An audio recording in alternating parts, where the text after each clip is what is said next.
So the first episode of LOTM just released, and many people are confused by the fast pacing and truckload of information. So I'll try to explain the entire plot of episode 1 in the shortest and easiest way possible. First, a guy named Jo Ming-rae transmigrates into the body of Klein Moretti, a history graduate in an alternate world that mysteriously committed suicide. Joe regains the original Klein's memories and feelings so that he now has information of the world he is in. It is a parallel world to Earth that appears to be in the Victorian era with steampunk vibes. Joe tries to remember what he did to transmigrate into the first place, and he realizes that right before dinner the previous day, he had done a strange luck enhancement ritual.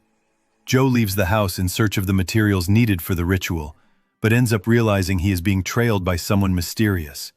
Shaking them off, he manages to return home. So, Jo Ming-rae attempts the ritual once more, but instead of ending up back home, he is brought to a mysterious gray fog. He accidentally touches 2 stars, which summons 2 distinct people from across the world, Audrey Hall and Alger Wilson. Audrey is a noble girl, while Alger is a pirate captain. They both assume that Joe, covered by the fog, is the mysterious person who brought them here. Taking up this opportunity, Joe pretends to be a god and acts mysterious. Many people are confused about this part. However, it really does make sense. Joe, who has no idea of the world he is in, will be able to glean information about Beyonders and mysticism, and also of this gray fog. It will get him closer to be able to return home. Turns out, Alger has 2 Sequence 9 formulas, the Sailor and the Spectator, each belonging to their own pathways. It is not Audience. Its official name is Spectator, and Klein is just confused as we are with this terminology. Although it will be explained later, there are 22 pathways and each have sequences from 9 to 1, 9 being weakest. Anyways, Joe realizes his spirituality is draining, so he ends the gathering just in time for police to show up. Turns out, it was the person who was stalking him. They investigate the room and Joe, now taking on the role of Klein, explains to them that he had probably committed a failed suicide last night, although he can't seem to remember the full details. The 2 police inspectors take Klein to their carriage, where he will be brought to a physique who might be able to regain some of Klein's memories. However, Klein worries they will also figure out that he is a transmigrator, so when he spots an opening, he quickly escapes.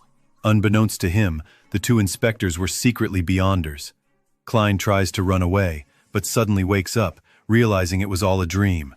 Then he is taken into yet another dream, where another Beyonder tries to take out the memories of Klein in an attempt to piece together what happened during the failed suicide. Luckily, Klein doesn't need to worry about his memories pre-transmigration being seen by the Beyonder, since in this world of his subconsciousness, the mysterious gray fog covers his past memories. However, the Beyonder does deduce Klein had tried committing suicide earlier and failed. They figure out he was telling the truth the whole time. Then, they explain to Klein that he is still in danger, since the Antigonus family notebook is missing. What is that notebook, you may ask?